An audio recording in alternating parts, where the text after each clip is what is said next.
medieval period version, right? Yeah, that's another thing where it's like it's a city builder, but there's like a larger thing. It's real time strategy. So you have like civilization living in, but you gotta not die. I remember watching. I never played those, but I remember watching a friend play through those.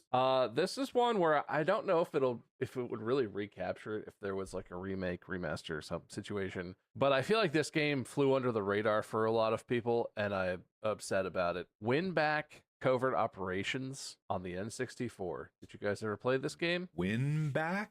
Win Back Covert Operations. It was also called Operation Win Back outside the US market. It was an N64 title. It released in 1999, so it was in a tough spot for a third-person shooter to compete with games like Perfect Dark and GoldenEye and stuff like that. But like, it is a third-person, like cover-based tactical shooter. It was sort of panned for the voice acting being pretty subpar in the American version, but like, I played this game with my dad on N64 multiple times, start to finish. And it's one of those where there's different endings you could get. You get the good ending and the bad ending. And I think there's like maybe. Oh, you can do cover in it? Oh, wow. Yeah, it's cover to cover. It's like pop out of cover to shoot. It's not like a heavy shooter. It's like a very like tactical, like secret top secret spy. You're infiltrating, you're shutting down laser traps, you're shooting out cameras.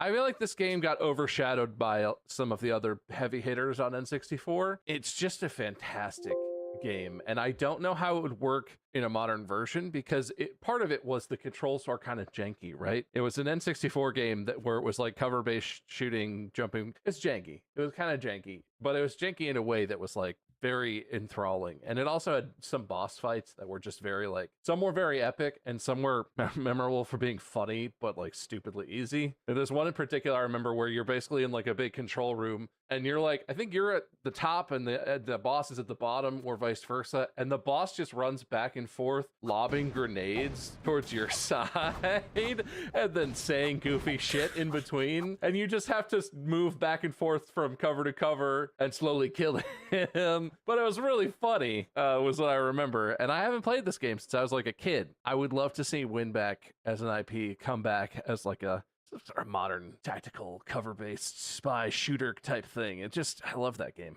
It reminds me of like Time Crisis. Not in terms of the gameplay, because I bet they're different, but in the kind of the cover mechanics and the aesthetics of it. Maybe it's just that era. But everyone in arcade worlds know Time Crisis. Like, I wish arcades would come back. I know they're still around, but I don't think there's many new games being made for them. Like, I went to Dave & Buster's like a couple years ago, and new games there are not really coming out. They kind of got stuck 10 years ago. But dude, there's an arcade in Newport on the Levee, which is a thing in Cincy. There's an arcade in Newport that has a game that's an imported, I think it's rare, but it's rare in North America. It's an imported Initial D driving game cabinet. It was the coolest thing ever. I saw it. It's the first time I've ever seen it, and I love cars and drifting in particular. And it's an Initial D, like official Initial D, which if you don't know is like a big drifting car anime thing. It's a fantastic show. And it was so cool. I almost like shit. I shit a brick when I saw it because I was like, wait, that